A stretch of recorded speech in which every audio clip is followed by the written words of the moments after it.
Ibi ntabwo byari umukino wateguwe, ahubwo byari ukuri. Uyu Captain Christian Malanga yari umunyekongo wabaga muri Amerika.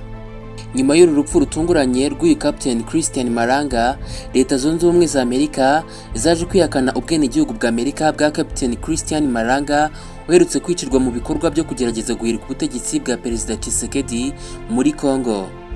Muri 2012 nibwo Captain Christian Malanga yahungiye muri Leta Zunze Ubumwe za Amerika, aho yaboneye n'ubwenegihugu bwa Amerika. Igisirikare cya DR Congo giherutse kwemeza ko yishwe arasiwe ku biro by'umukuru w'igihugu nyuma yo kwanga gufatwa n'inzego z'umutekano ngo amanike amaboko. Uyu Captain Malanga niwe wari uyoboye umugambi wagerageje guhirika ku butegetsi Felix Tshisekedi wa Congo ku cyumweru tariki 19 z'ukwa gatanu, aho yerekanye umuhungu we Marcel Malanga bari kumwe muri icyo gitero. Ubwo Christian Malanga yagwaga mu gitero